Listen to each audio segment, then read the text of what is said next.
Assalamualaikum warahmatullahi taala wabarakatuh dan salam sejahtera. Apa khabar semua? Ya, jadi sudah agak lama kita tidak ramai yang ini.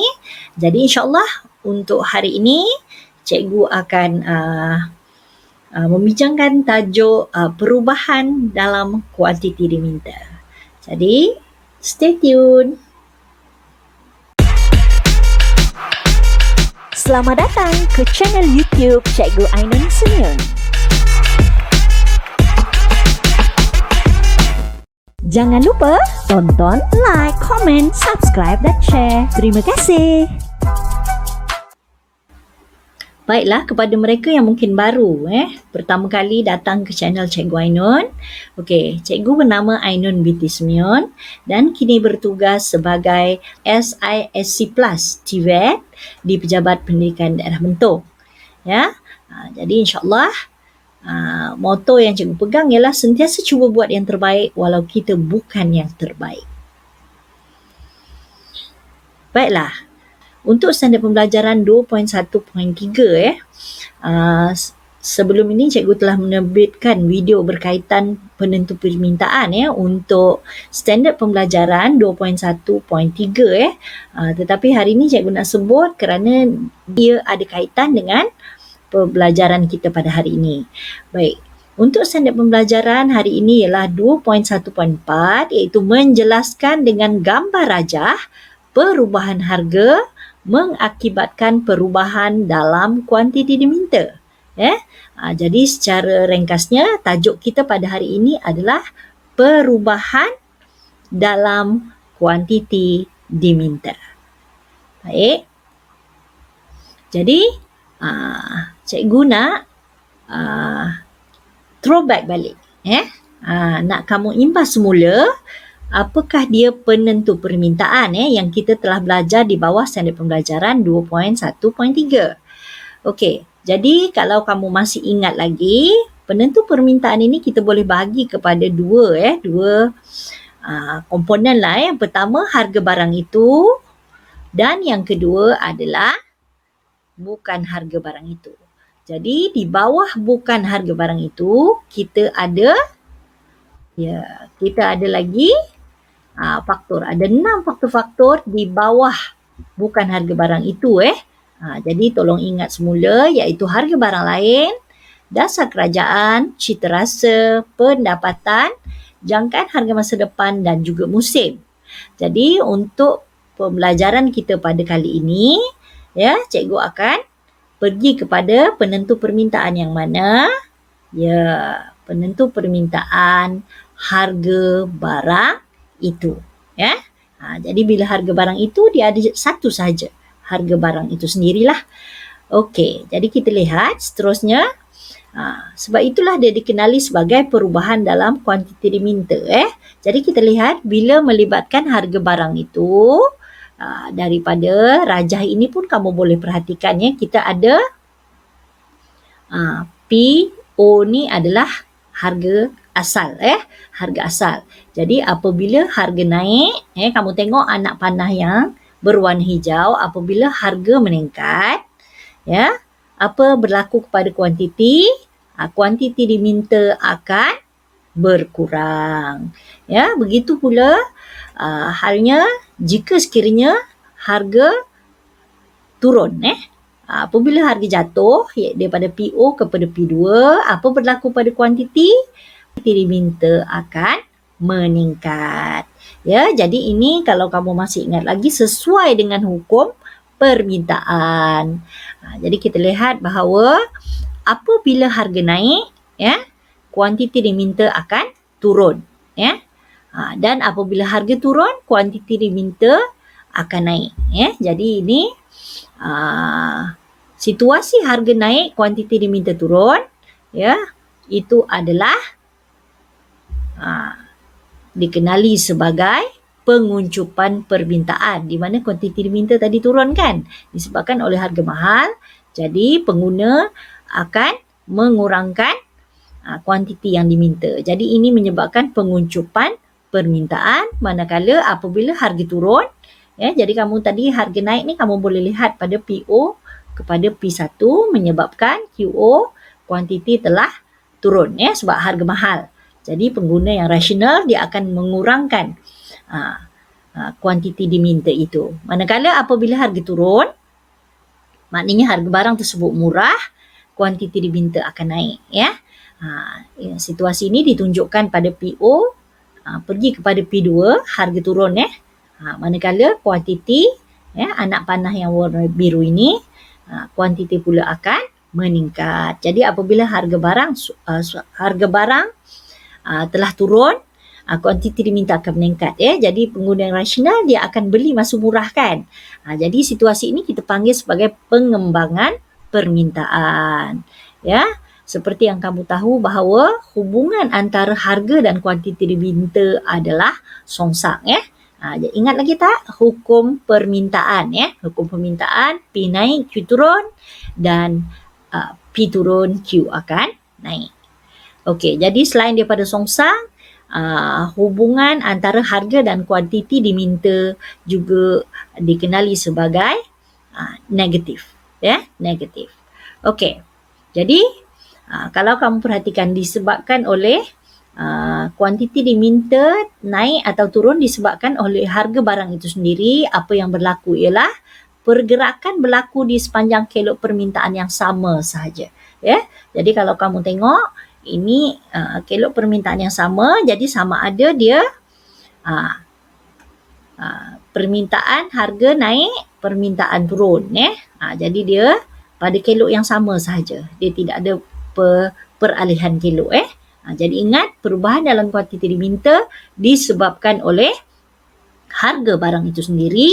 Jadi pergerakan berlaku di sepanjang kelok permintaan yang sama sebab dalam standard pembelajaran kita yang ini kita perlu memahami bagaimana untuk menerangkan situasi perubahan dalam kuantiti diminta menggunakan gambar rajah.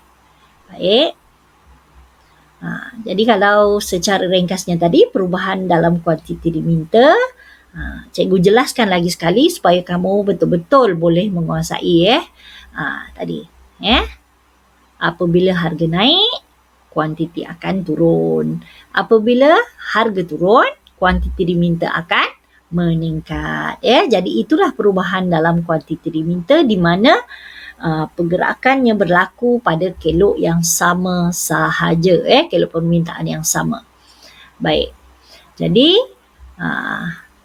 kita lihat sekali lagi. Sekarang kita ada titik A, B dan C jadi perubahan dalam kuantiti diminta ini menunjukkan pergerakan di sepanjang kelok permintaan. Okey, kita lihat dari titik A ke B. Okey? Atau titik A ke C. Jadi A ke B kalau kamu lihat tadi apa berlaku kepada kuantiti. Kuantiti diminta meningkat kan kerana harga turun. Jadi ini dikenali sebagai A ke B adalah pengembangan permintaan, manakala situasi ataupun pergerakan titik daripada A ke C menunjukkan apa dia? Kalau kita perhatikan A ke C apa yang berlaku? Harga meningkat dan kuantiti diminta telah turun. Jadi ini adalah penguncupan permintaan. Jadi ianya berlaku di sepanjang kelok permintaan. Mudah saja sebenarnya. Baik. Jadi ingat sebab kita ada satu lagi jadi cikgu nak kamu faham betul-betul perubahan dalam kuantiti diminta kerana kita ada satu lagi nanti perubahan permintaan. Jadi apa dia perubahan permintaan? Yang ini dia ada peralihan kelok permintaan ke kiri atau ke kanan. Jadi perubahan permintaan ini cikgu akan terangkan pada video yang seterusnya nanti. Cuma cikgu nak kamu ingat bahawa dia ada dua situasi berbeza dan kamu perlu tahu bagaimana untuk membezakannya. Jadi untuk hari ini kita buat apa? Perubahan dalam kuantiti diminta. Baik, kita teruskan. Okey. Jadi untuk memastikan kamu betul-betul faham, mari kita uji kefahaman. Sedikit sahaja, mudah saja Okey. Jadi katalah kamu diberi soalan ini Okey, diberi soalan ini lebih kurang macam contoh tadi Okey, bandingkan perubahan dari titik A ke B dan perubahan titik A ke C. Bagaimana kita nak bezakan? Okey, jadi kalau kamu lihat titik A ke B, apa yang berlaku ialah A ke B RM8 turun kepada RM6 menyebabkan kuantiti diminta meningkat dari 6 unit ke 8 unit.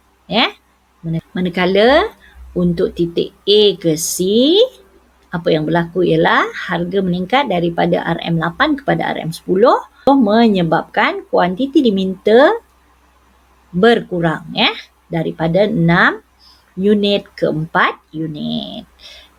Kalau kamu masih ingat lagi, tadi kita telah sebut situasi A, titik A ke titik B menunjukkan apa?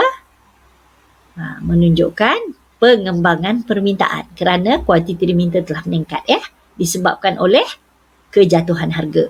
Manakala titik A ke C, apa yang berlaku ialah penguncupan permintaan kerana kuantiti diminta berkurang disebabkan oleh peningkatan harga. Peningkatan harga barang itu menyebabkan kuantiti diminta telah jatuh ataupun berkurang. Baik, jadi bagaimana kita nak jawab soalan ini? Kalau kamu perhatikan, ini ingat balik yang ni tadi jadi kamu ingat semula yang telah cikgu terangkan tadi jadi lebih kurang saja. Jadi soalan kalau diberi dalam bentuk ini, cikgu rasa tidak ada masalah. Okey, kita lihat semula soalan kita ialah bandingkan perubahan dari titik A ke titik B dengan perubahan dari titik A ke titik C bermakna kita nak bandingkan A ke B, titik A ke B ni apa yang berlaku dan A ke C apa yang berlaku, dan kita diberi di sini markah adalah 6 Okey, jadi sebelum kita nak menjawab, kita pastikan dahulu kita tahu apa yang perlu kita respon untuk kata tugas bandingkan. Okey, jadi kata tugas bandingkan, kamu perlu mesti memberi kedua-dua persamaan dan perbezaan untuk membolehkan kamu dapat markah penuh. Jadi kita ada 6 markah di sini. Jadi untuk berapa banyak persamaan dan perbezaan itu tak apa, kamu bagi saja, kita tengok dahulu. Okey, sebagai contoh kat sini, persamaan ni cikgu ada 3. Okey, berlaku pergerakan di sepanjang kelok permintaan yang sama. Maknanya sama ada titik A ke B atau titik A ke C, dia kedua-duanya menunjukkan pergerakan di sepanjang kelok permintaan yang sama. Okey, persamaan yang kedua disebabkan oleh faktor harga barang itu sendiri, dan persamaan yang ketiga adalah mengikut hukum permintaan. Bagaimana pula dengan perbezaan? Okey, so perbezaan kat sini, ingat bila kita beza, kita perlu bezakan ciri yang sama.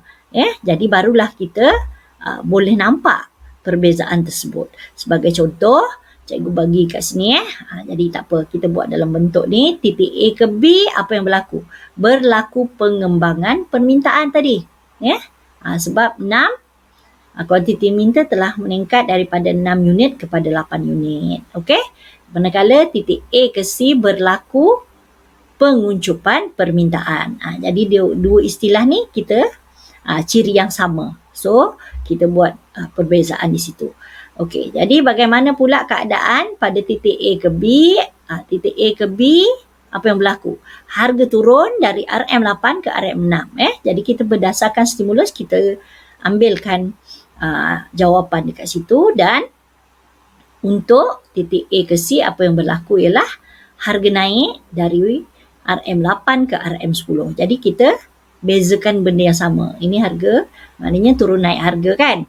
Okey, dan ciri yang ketiga yang kita bezakan ialah kuantiti diminta meningkat dari 6 unit ke 8 unit. Jadi maknanya semua jawapan kita berdasarkan stimulus yang diberi, dan manakala titik A ke C menunjukkan apa? Kuantiti diminta menurun dari 6 unit ke 4 unit. Jadi jawapan kita semua. Jadi kita huraikan daripada bahan rangsangan yang diberi. Jadi untuk